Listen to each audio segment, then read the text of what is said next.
yasir li amri wahlul lisani yafqahu qawli. Alhamdulillah, senang rasanya saya bertemu dengan teman-teman pada hari ini di sini, yaitu dalam rangka saya menyampaikan materi tentang cara belajar anak usia dini melalui bermain. Melalui bermain apa saya ambil, yaitu melalui bermain bahasa pada anak usia dini. Nah, di sini saya tidak bermaksud saya paling bisa, tidak. Di sini sistem kita ini hanya sharing, kita berbagi ilmu dan kita saling sharing. Ya, teman-teman? Ya. Alhamdulillah. Baiklah, teman-teman.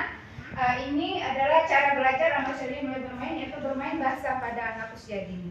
Nah, kira-kira itu teman-teman, apa sih itu belajar bahasa untuk teman-teman? Belajar. Bermain bahasa untuk teman-teman apa? Bermain bahasa itu boleh nantinya bernyanyi, berkomunikasi, berbicara, bercerita. Oke, seperti itu. Yang lain? Bisa menggunakan. Oke, baiklah. Itu salah satunya ya teman-teman. Di sini ada pengertian dari bermain bahasa pada anak usia dini, yaitu merupakan kegiatan anak yang mengembangkan kemampuan menyimak atau mendengarkan, kemudian berbicara, kemudian juga membaca dan menulis dengan cara bermain. Nah, itu salah satu bermain pengertian dari bahasa. Nah, salah satu fungsi bahasa itu teman-teman bisa tahu apa itu?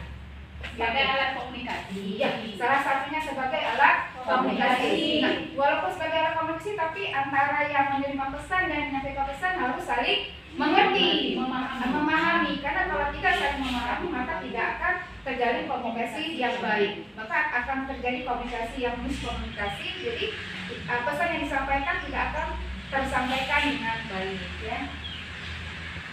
Ya, ada lagi. Nah, apa sih hubungan dalam pengembangan bahasa pada anak?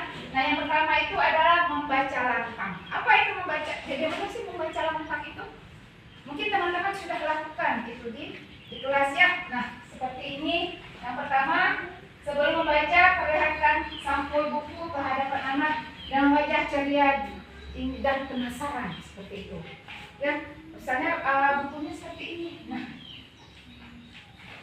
kita penasaran, kita tambahkan buku sampulnya biar teman-temannya penasaran. Yang kedua, baca setiap suku kata dengan nyaring. Baca suku kata dengan nyaring sambil menunjuk huruf yang sedang dibacakan. Ya, yang ketiga, rasa penonton anak dengan menanyakan beberapa pertanyaan yang berhubungan dengan buku yang dibaca. Yang terakhir, menceritakan dengan gaya ekspresif dan menggunakan jenis suara yang berbeda-beda. Nah, itu salah satu membaca lantang. Terus yang kedua adalah membaca lantang adalah bercerita. Nah, di sini teman-teman bisa lihat di gambar ada kita melibatkan anak dalam cerita itu. Contohnya kita membacakan cerita, kemudian kita melibatkan anak-anak. Bisa anak-anak memilih dulu ceritanya. Ya, kita diskusi sama anak-anak, kemudian anak-anak bisa memilih buku ceritanya. Kemudian kita membacakannya dengan bantuan alat peraga, ya itu juga bisa. Misalnya boneka tangan, boneka jari, ya itu juga bisa.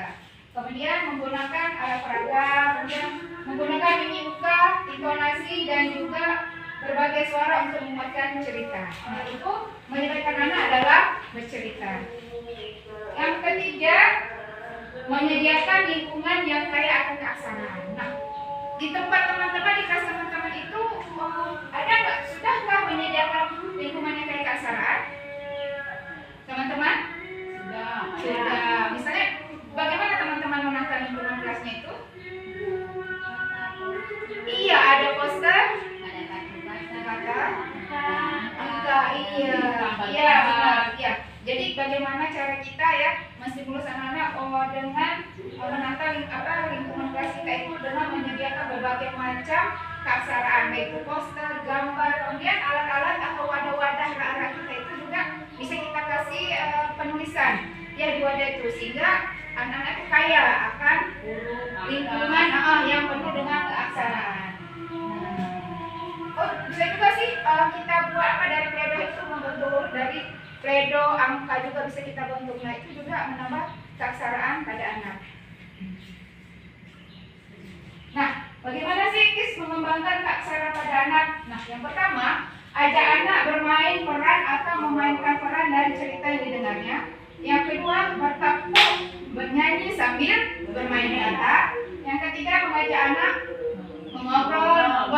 komunikasi dua arah, bicara saling memandang wajah, ulang kata yang baru untuk anak. Nah, tips-tips inilah bisa mengembangkan keaksaraan pada anak. Ya, teman-teman. Nah, di sini teman-teman ada yang mau ditanyakan? Ada yang ingin bertanya? Silakan. Itulah kalau dari komunikasi itu antara si A dan si B itu dengan baik kan saling memahami. Kalau misalnya kita berkomunikasi dengan orang yang tidak berbicara, katakanlah kita bisu gitu. Bagaimana caranya berbicara? Oh iya Bu, baik, makasih Bu Mar. Nah, bagaimana sih cara kita berkomunikasi ya? Kan harus dua arah memang, komunikasi harus dua arah kan, itu tidak berarti monolog. Jadi kalau untuk yang dia bisu, nah berarti kita harus menggunakan bahasa tubuh atau bahasa tubuh. Kan memang kan kalau di situ kita cenderung kita menggunakan bahasa sendiri yaitu bahasa isyarat. Nah, apabila kita memang tidak memiliki kemampuan bahasa isyarat, kita bisa menggunakan mimik gerak tubuh dan mimik wajah dengan bahasa kita yang mulut kita yang bukanya jadi pelan-pelan, sehingga apa yang kita ucapkan itu dapat dilihat oleh teman kita yang tunarungu, kalau bicara kita yang bisu. Terima kasih Bu Mar dan teman-teman atas pertanyaannya. Baiklah, dari materi ini dan dari pertanyaan itu, kira-kira kesimpulan apa yang dapat teman-teman bisa simpulkan dari materi ini? Berarti adalah kegunaan bahasa itu sebagai alat komunikasi.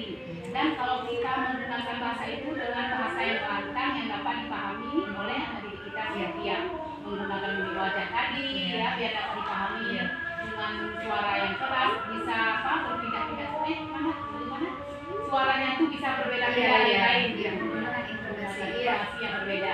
Terima kasih Bu Mar. Nah, baiklah, dari tadi sudah dibantu dengan Bu Mar, maka saya akan memberikan kesimpulan secara menurut ke bawah. Melalui bermain bahasa dapat memperkaya perbendaharaan kata anak, terus dapat mengembangkan intelektual anak, kemudian dapat juga melatih kemampuan komunikasi anak sebagai alat untuk menunjukkan